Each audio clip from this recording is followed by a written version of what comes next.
आज के इस अवसर पर सिंथेटिक ट्रैक ये जो बन रहा है, मेरी अपनी ओर से खेल के लिए बड़ी सौगात है। मेरी अपनी ओर से कुशाभाऊ ठाकरे स्टेडियम में ये सिंथेटिक ट्रैक जो बनने जा रहा है, आज के समय में हम सब यशस्वी प्रधानमंत्री के नेतृत्व में अलग अलग खेलों में जिस प्रकार से उपलब्धि हासिल कर रहे हैं, ऐसे में भविष्य में ओलंपिक और एशियाड में भी हमारे खिलाड़ी यहाँ से निकल कर वहाँ पार्टिसिपेट करें, ऐसी भविष्य की संभावना भी है और मेरी शुभकामना भी है। मेरी भविष्य की दृष्टि से देवास अपने ढंग से एक अलग प्रकार से जाना जाता है। मुझे मालूम है कि यहाँ कुशाभाऊ ठाकरे स्टेडियम, श्रीमंत तुकोजीराव पवार स्टेडियम, खासकर आज ये पूरा आयोजन ही स्वर्गीय तुकोजीराव पवार के जन्म जयंती का अवसर पे हो रहा है, एक बड़ी सौगात दे रहे हैं। हम अपने महाराज से मेरा व्यक्तिगत संबंध भी था और हम सब जानते हैं कि यद्यपि वो समय के साथ बहुत अपनी अलग पहचान रखते थे, काल के प्रभाव में परमात्मा की इच्छा पे किसका बस चलता है, लेकिन जब भी रहे, जब तक रहे, खूब दमदारी से रहे। जब मैं टूरिज्म का चेयरमैन था तब वो हमारे मंत्री, ऐसे कई विभाग, युवा खेल एवं युवा कल्याण का मंत्रालय, कई काम उनने बहुत अपनी कुशलता के साथ संपन्न किए हैं। आज के इस अवसर पर, उनकी जन्म जयंती के अवसर पर ये बड़ी सौगात जो मिल रही है स्टेडियम की, खासकर एथलेटिक्स ट्रैक की, इसलिए बड़ी सौगात है। हमारे बच्चे जो अभी विक्रम अवार्डी यहाँ हैं, हम उम्मीद करते हैं कि ओलंपिक अवार्डी भी यहाँ आपके साथ खड़े रहकर के इन सौगातों का लाभ लें। हमारी अपनी भविष्य की बहुत बड़ी संभावना है। हमारी सुयोग्य विधायिका श्रीमती गायत्री राजे पवार, जिनके साथ में कुछ समय पहले भी आया था, कथा भागवत के समय भी, और नारी सशक्तिकरण की दिशा में भी उस समय कुछ आपने कार्यक्रम जोड़े थे।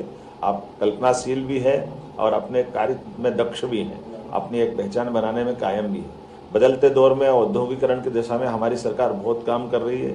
आने वाले समय में देवास, उज्जैन, इंदौर, ये तो और एक अलग प्रकार की स्थिति में जाएंगे। हम और आप सब मिलकर प्रयास करें आने वाले समय में, खास करके अब आपने कोई स्टेडियम बनाने की बात कही है, तो यहाँ के कलेक्टर और बाकी लोग होंगे तो CSR फंड के माध्यम से भी हम इस व्यवस्था में आपकी ये सौगात दिला सकते हैं। ये पेविलियन की सौगात भी दिलाना चाहिए, जरूरत पड़ेगी तो मैं उसमें मदद करूंगा। निश्चित रूप से खिलाड़ियों के लिए जो जो चाहिए हम सब देने के लिए तैयार हैं। एक बार फिर मैं पूरे आयोजन के लिए बधाई देना चाहूँगा। सभी मित्रों को बहुत बहुत धन्यवाद। दो देवियों का वास देवास, तुलजा भवानी चामुंडा माता सबके पर कृपा करे और हम सब परमात्मा की दया से इस नए वातावरण में, नए युग में, नए समय में खास करके केला देवी का भी आशीर्वाद लेकर के आगे बढ़ें, ये हमारा सबका सौभाग्य है।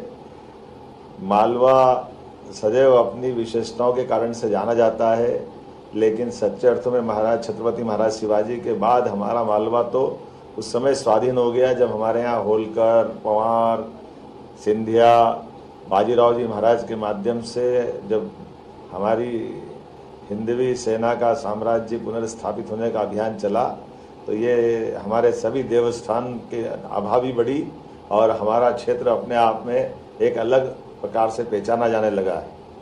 आज के इस अवसर पर जब देवास की बात करता हूँ तो पंडित कुमार गंधर्व को भी याद करता हूँ। पिछले समय में आपके साथ आया था, वहाँ हमने कुमार गंधर्व जी के माध्यम से संगीत के बहुत बड़े, एक तरह से खगोली भाषा में बोलूँ तो नक्षत्र की भांति उन्होंने अपनी एक आभा पहचान बनाई और कर्नाटक से आकर के मालवा में भी रच बस करके कबीर के गायन से लेकर सभी प्रकार की उनने जो रचनाएं दी है वो हमारे देवास का भी गौरव कराने वाली है।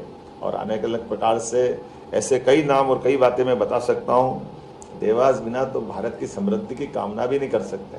यशस्वी प्रधानमंत्री के लिए जोरदार अभिनंदन करो, श्रीमान नरेंद्र मोदी जी के लिए जोरदार तालियां बजाओ। देवास में अगर नोट प्रेस है तो नोट प्रेस अपनी जगह है, लेकिन औद्योगिकरण की बहुत बड़ी पहचान भी देवास को है। और देवास से अभी अभी हमने, जैसे मेरे पहले ही चर्चा व्यक्तिगत में बताया था, देवास, इंदौर, उज्जैन, धार, ये एक समग्र महानगर बनने की दिशा में हमने टेंडर भी कर दिए हैं। ये समुचित रूप से पूरा क्षेत्र का विकास करने का निर्णय हमारी सरकार ने किया है। आने वाले समय में एक बृहद महानगर की श्रेणी में इस सबका विकास होगा। और देवास और सबसे ज़्यादा भाग्यशाली है जहां 4 लेन बन करके सीधा सीधा देवास के चारों तरफ एक रिंग रोड बन गया है, जो चारों तरफ से 4 लेन के साथ देवास को भी सुरक्षित रख रहा है और विकास के नए दरवाजे भी खोल